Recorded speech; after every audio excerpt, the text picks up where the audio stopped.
Topic number 6. Islamic sources of law. Introduction to law.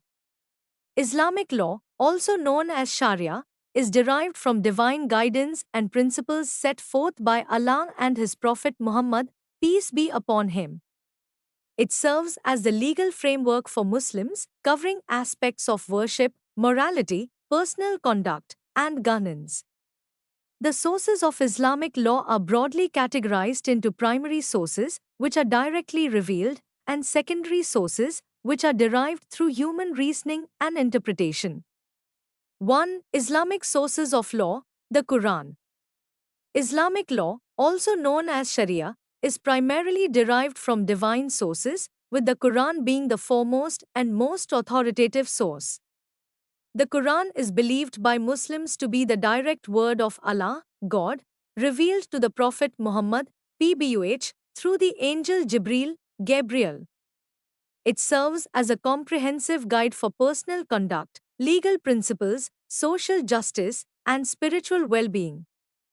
The Quran is unique because it is not only a religious text but also a legal and ethical framework that governs all aspects of life. 1.1 Revelation and Inspiration. The Quran was revealed over a period of 23 years, starting in 610 CE in Makkah and concluding in 632 CE in Medina, just before the Prophet Muhammad's passing. The revelations were given in response to real-life situations, addressing the needs of the early Muslim community. The process of revelation is known as wahi, which means divine communication. For example, the prohibition of alcohol was revealed gradually. Initially, drinking was discouraged, Surah Al-Baqarah 2-19, then Muslims were told not to pray while intoxicated, Surah An-Nisa 4:43, and finally, alcohol was completely forbidden, Surah Al-Ma'idah 5:90-91.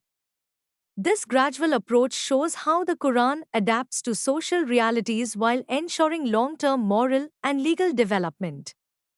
1.2 Quranic verses and chapters.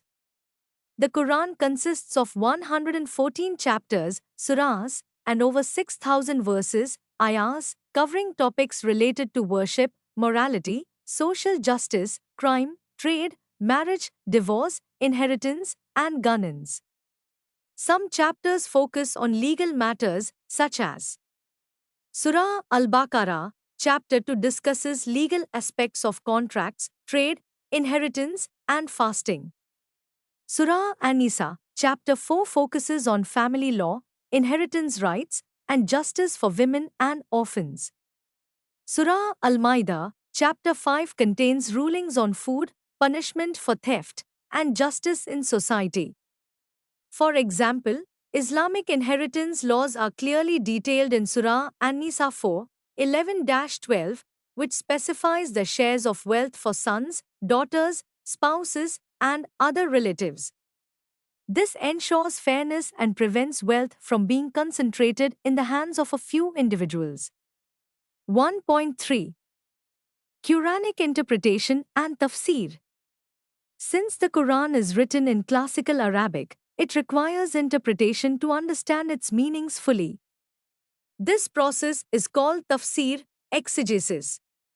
Scholars study the context of revelation, asbab al-nuzul, linguistic analysis, and historical background to explain Quranic verses. There are two main types of tafsir. 1. Tafsir bil Thursday, traditional interpretation based on explanations from the Prophet Muhammad, PBUH, and his companions. Example, Tafsir Ibn Kathir is a widely accepted traditional commentary. 2. Tafsir bil Rawai, analytical interpretation uses reasoning, linguistic analysis, and logic to interpret verses. Example, Tafsir al-Jalale and Tafsir al-Raji. For instance, the verse, "There is no compulsion in religion," Surah Al-Baqarah 2:56, is often explained in tafsir to clarify that Islam prohibits forcing anyone to accept the religion, promoting freedom of belief. 2. Hadith, prophetic traditions, in Islamic law. Hadith, also known as prophetic traditions, is the second most important source of Islamic law after the Quran.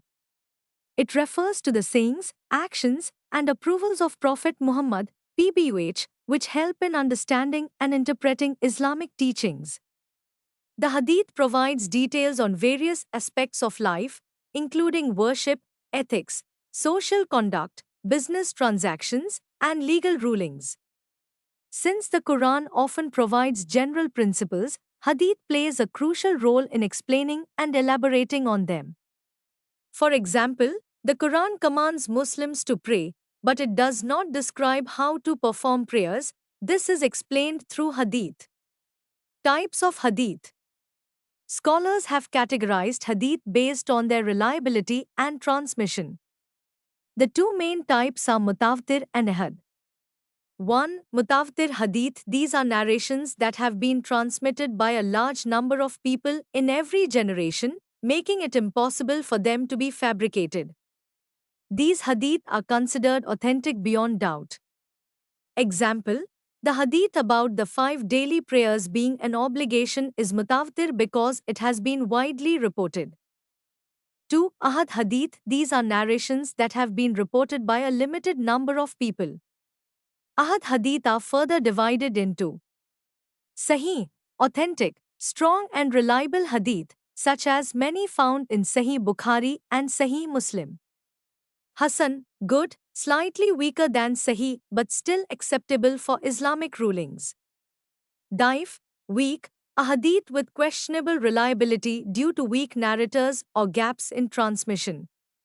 It is generally not used for legal rulings unless supported by other evidence. For example, the hadith, actions are judged by intentions, Sahih Bukhari, is widely accepted and used in Islamic law to emphasize the importance of sincere intentions in worship and daily life. Hadith collections and famous compilers. To preserve the authenticity of Hadith, early Islamic scholars traveled across regions to collect and verify these narrations. The most famous Hadith compilers include 1. Imam Bukhari, 810 to 870 CE. His collection, Sahih Bukhari, is considered the most authentic book of Hadith. He established strict criteria for verifying narrators and only included Hadith that met the highest standards. Example: the Hadith, "The best among you are those who have the best manners and character," is recorded in Sahih Bukhari and emphasizes the importance of good conduct in Islam. To Imam Muslim, 815 to 875 CE, his book, Sahih Muslim, is also highly reliable and second only to Sahih Bukhari in authenticity. He followed a strict methodology to ensure the accuracy of narrations. 3 other famous hadith collections include Sunan Abu Dawud, Jami at-Tirmidhi, Sunan an-Nasa'i, and Sunan ibn Majah. These books contain hadith related to Islamic law, daily life, and morality. Hadith plays a vital role in Islamic jurisprudence, helping scholars derive legal rulings on various matters. For example, the Quran commands zakat, charity, but it is the hadith that specifies the amount and eligible recipients. Similarly, the Quran permits marriage, but hadith provides details on the conditions, duties, and rights of spouses. Conclusion: Islamic law, or Sharia, is based on divine guidance and provides a complete system for personal, social, and legal matters. The Quran is the primary source, giving fundamental principles, while the Hadith explains and expands on these teachings through the sayings and actions of Prophet Muhammad, PBUH. Scholars have carefully preserved and classified Hadith to ensure accuracy and reliability in Islamic rulings. Together, the Quran and Hadith form the foundation of Islamic law, guiding Muslims in worship, ethics, justice, and daily life. Understanding these sources helps us appreciate the depth and wisdom of Islamic teachings and their role in shaping a just and moral society.